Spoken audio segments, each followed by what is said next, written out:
Well, hello, everybody, and welcome to today's Business Spotlight. I'm your host today, Todd Rodden. I'm a certified business and executive coach. I own Aspire Action Coach based here in the Dayton, Ohio area. And thrilled to have you join us today. I think you're going to love this message today from Kevin Royce.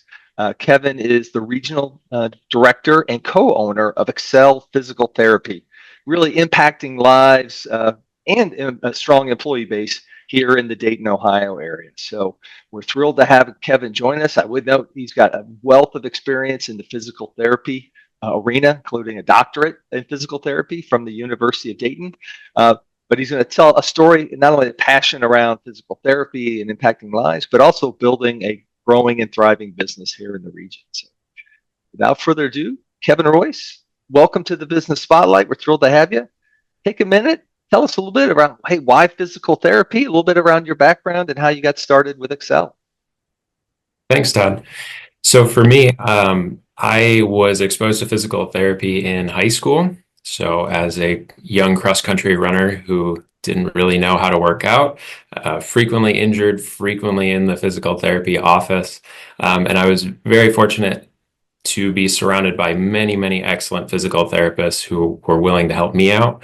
And then it turned out that one of our close family friends was also a physical therapy business owner. So I got some mentorship from him, went through, did my undergraduate, and decided to apply to physical therapy school at the University of Dayton, graduated with my doctorate in physical therapy.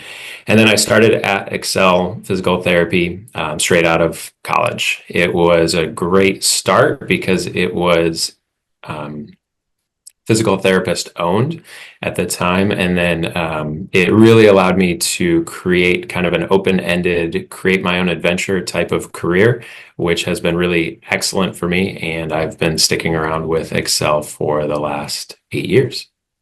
Okay. Well, we look forward to hearing more about that 8-year adventure and your learnings there as well. So take a minute, build upon that if you could. Who are your ideal customers? So folks who are listening in and say, hey, realize, hey, maybe they should pick up the phone or reach out to your website and connect. In general, physical therapy kind of covers everything musculoskeletal. So we would consider that any aches, pains, or sprains. Pretty much anything with a muscle, tendon, or ligament we can take a look at. The really cool thing, though, is with Xcel Physical Therapy, we also have a strong neurological patient background, and that would include people who have MS, Parkinson's, spinal cord injuries, strokes, and amputees. I myself come more from that neuro base, and so I primarily am treating amputees at this point. But then the rest of our team is more on the orthopedic side, which would be your typical injuries post-op. So if you've had a knee replacement, ACL surgery, anything like that, they can help you. But then even just patients off the street. So we see a lot of our young athletes who have just twisted an ankle.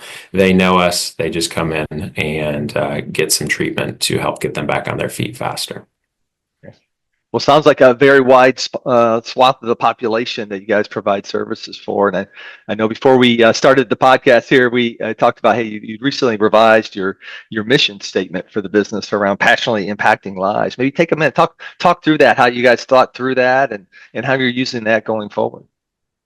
Yeah, the idea behind it was a little bit longer of a message, and we just didn't feel like it dug deep enough at what our root reason for doing things is. So for me, it's always been about helping the patient. That's why I got into physical therapy. I was helped by some excellent physical therapists, and I wanted to do that for others. But as we took a step back from the business side and realized that, me as a business leader and my other clinic directors who are managing the staff, it's not just about impacting the lives of the patients, it's also about impacting the lives of our staff who are here. And so by changing our mission statement from something that was more patient focused to something that's a little bit, I'm going to say the terminology is more open-ended, but it allowed us to go just a little bit deeper and really explain our why behind pretty much every decision that we make, whether it's to impact the lives of the patients or impact the lives of our therapists and our staff. That's really why we do what we do. Okay. So now let's take that. That's great background, great level of, you kind of said, the empathy for your patients as well as for your growing staff as well. So how do you then translate that into the marketplace and kind of what makes you unique from maybe some other providers? So as I mentioned at the top, Xcel has been therapist owned since the beginning. Greg McKenzie, he started Xcel in 2006 and has grown from one office to three. With that, then we partnered with a national group called Confluent Health. So they're a private equity group that helps support us on the back end with all of our education, compliance, legal, HR, basically all the support things that business owners, at least in the physical therapy world, don't want to do so that we can focus on taking care of our patients. With that, it creates kind of a unique situation in that we have a lot of support from Confluent to be able to impact more lives. But at the same time, we are different than others because we are therapist owned. And so for us, it's always been about messaging that if we don't get you better, you can go somewhere else, right? It's one of those that the value that our patients see out of us has been the focus.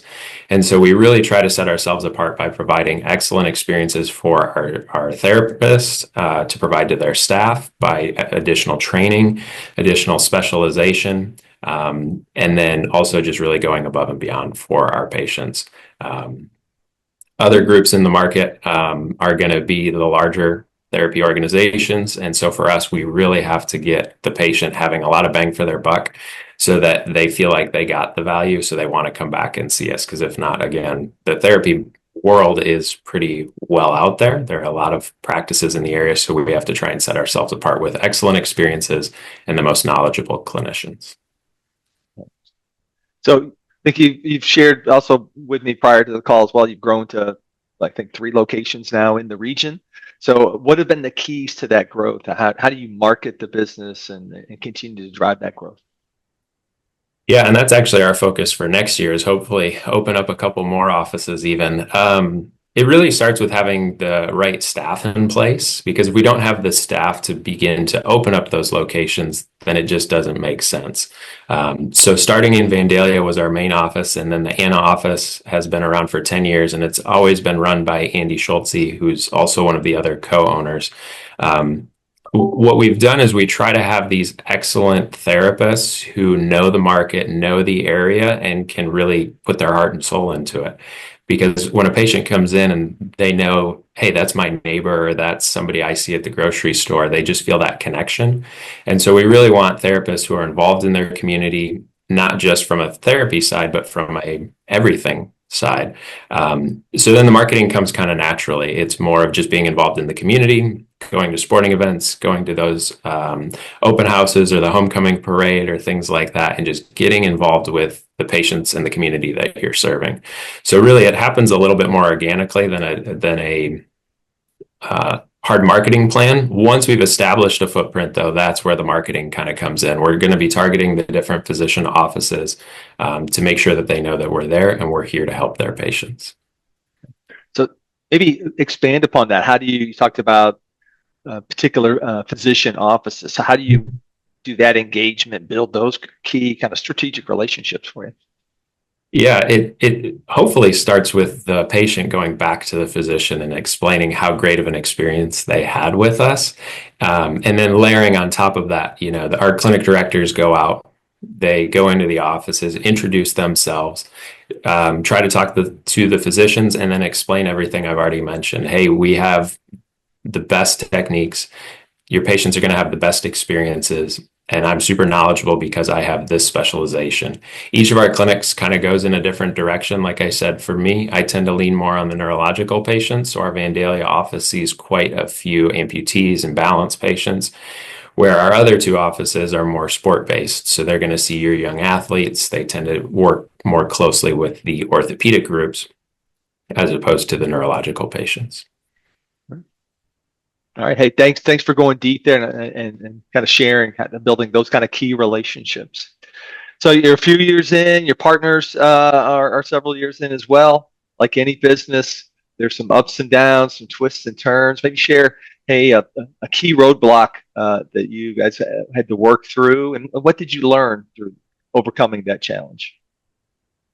Yeah, so I took over my role as the regional director It'll be 4 years this January. And with that, it was getting our staffing in line. There are always patients who need treatment.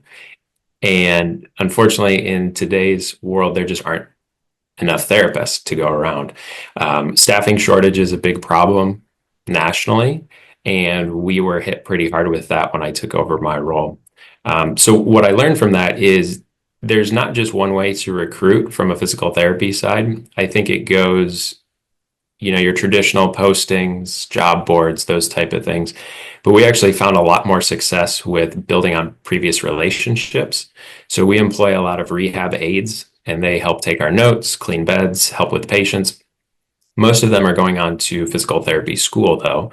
And so, timing wise, I was just coming into my role when the first group who started working with me when I started at Xcel was graduating. And so, by tapping into some of those relationships, we had really good success in hiring those.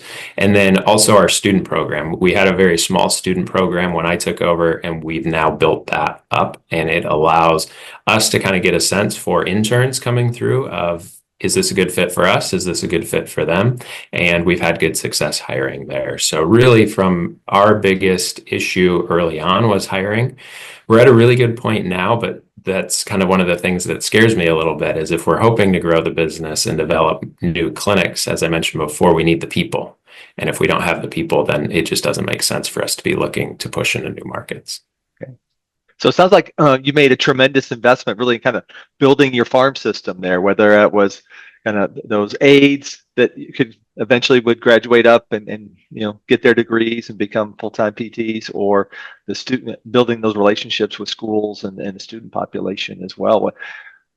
What did you have to put in place in the business to make that come to life, and how are you maintaining that? So I'll start with the student program because I think that that's a little cleaner answer. In the physical therapy world, each university has a director of their student program, and then each clinical site has a director from our end. When it started, it was all on me to work through, and I was able to kind of get things rolling, but then actually Darren Riggs, our clinic director here in Vandalia, he loves the education, the mentorship, and the leading of students and new graduates. And so he actually asked if he could help manage that program. So him and I together were able to really develop it, create good framework, and reach out to the universities and kind of explain the changes we had made and what positive impact we thought would be. And we've actually had to start turning some students away because we just don't have enough slots at this point, where before we would only kind of get a couple, but Darren's done an excellent job to really develop that. So I can't really take much credit for that, but I'm going to say putting the right people in place allowed us to be successful there. I've had more of a hand in the former rehab aid recruiting just because those are the people I know. And so by keeping the relationships going, that has been the most important thing. And I'll be honest, it wasn't started as, hey, I'm hoping to recruit this person later. It was just the genuine connection that we had made working together, knowing that they were going to school and reaching out and saying, hey, I hope your finals go well. Hey, I hope this is going well. If you have any questions around this, reach out. And it took a couple of them to reach out to me to kind of realize like, oh, why don't we just see if they would want to come back and work for us?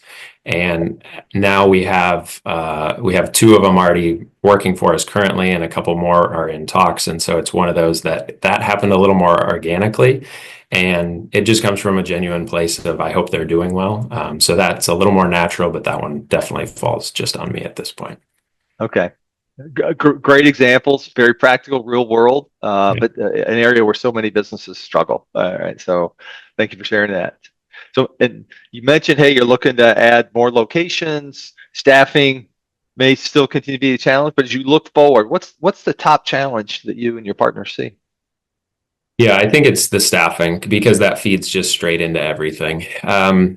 We're really well staffed right now, but with the hope to open a couple more clinics within the next year, we basically need to grow our professional staff from around 15 to probably 20 to 25 in order for that to happen within a year or two, which would be the biggest boom in hiring that Xcel has ever gone through. with that, it's going to be the same things that fall in that I'm sure a lot of other businesses are dealing with: retention. So making sure that the staff we have stays. And so trying to really focus on keeping the people we have happy, as well as recruiting to replace, or not replace, to grow. To grow. Good, thank you. You mentioned, hey, you've got expansion plans in the works. What's the vision longer term? If you look 3-5 years down the road, where do you see Xcel being? Yeah, I'm hopeful that we can have probably 5 to 7 clinics within the next year or two. Really, our hope is to cast a little bit firmer net. So right now, if you look on a map where our offices are with Anna, Vandalia, and Beaver Creek, there's a lot of gapping in between where we don't see a ton of patients who overlap from clinic to clinic. My vision would be to provide enough locations for the Miami Valley that if you need to get in to see a physical therapist, there's an Xcel Physical Therapy just down the road, super convenient for you. Because again, I feel like we have the best therapists. I feel like we are providing excellent care. And so that is our goal, is to provide as much excellent care to as many people as possible. So by opening clinics in between our, say, Anna and Vandalia office, or Vandalia and Beaver Creek, it closes that gap for some patients who maybe aren't comfortable driving to one of our locations. But if we can put one closer to them, that would be the goal. Okay. Well, you've already talked about the importance of team, growth plans, so that's going to become even bigger. And then you talked about, hey, retention concerns. So how are you addressing, get ahead of those kind of things, retention? Yeah, the first thing that we put into place that went really, really well last year was a process called stay interviews. And I'm not sure if you're familiar with these, but it's essentially a mini interview with very poignant questions that really dives deep into the why behind why people stay, and when was the last time that they thought about leaving. And so it's one of those that it peels back the onion, and it takes a little bit of skill on the interviewer to make sure that they don't just accept each answer at face value. We warn our staff it is a little bit sweaty, it is a little bit uncomfortable, but we really value your input. And so this is something that really matters so that we can improve our business for everybody. Okay.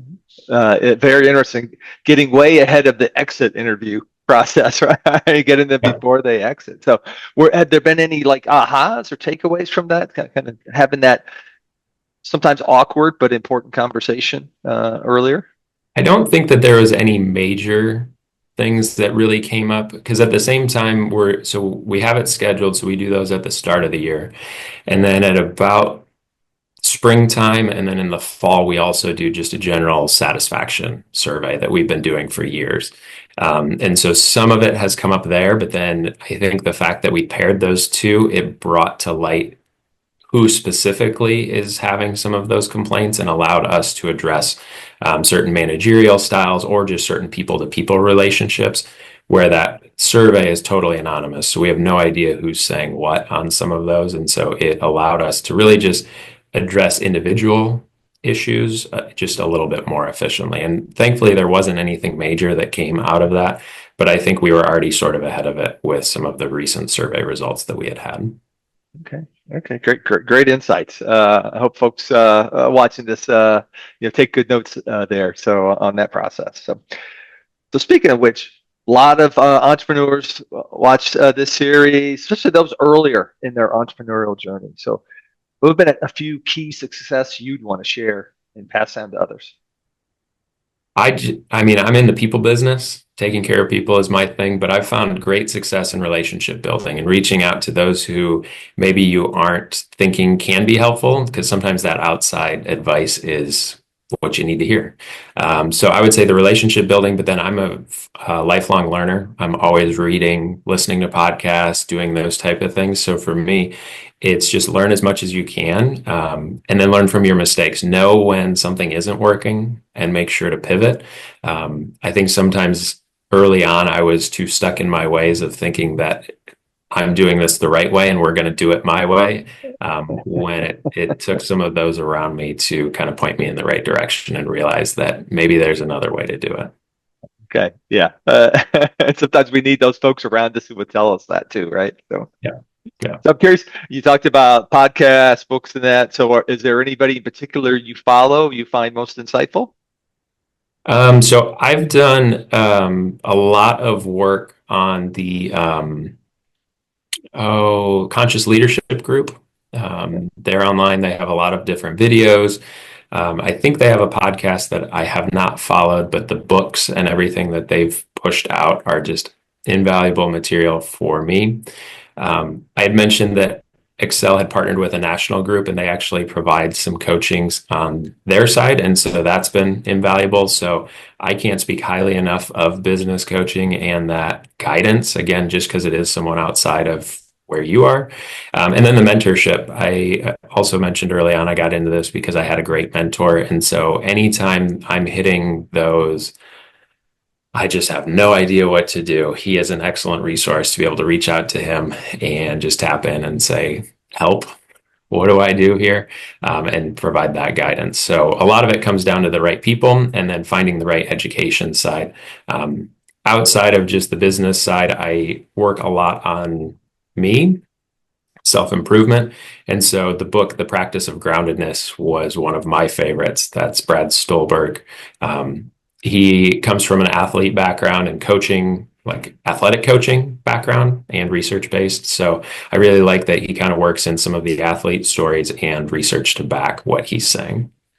Okay.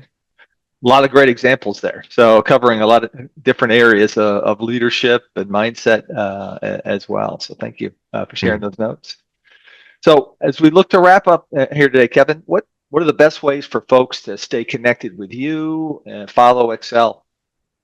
Yeah, so I'm on LinkedIn. That's actually probably where I'm most active. Xcel does have our own social media, so that would be Xcel_physical therapy.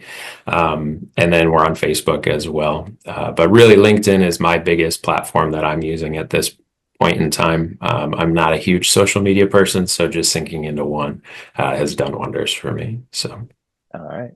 We'll encourage folks to check out and learn more about the services of Excel and connect with you on LinkedIn. So as we wrap today, Kevin Royce, what are you inspired by?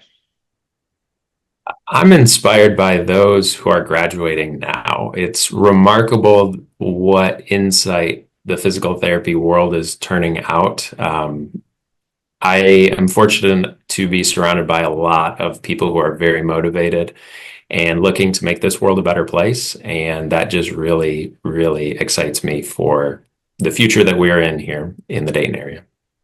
Okay, great. Energized from others who also are energized and passionate about helping others. So, all right. Kevin Royce, thank you for joining us, sharing your story. Several great ahas and lessons for other business leaders out there as well. So hope those folks are taking notes. If not, hit rewind, go back to a couple of those sections as well. So thank you for joining us. And to our listeners today, we appreciate you joining us. We encourage you to hit that like button. It helps our algorithms here as well. But also hit subscribe so you can receive future messages from other inspiring entrepreneurs like you heard from Kevin Royce here today. So with that, thank you all for joining us and hope you all have a terrific day.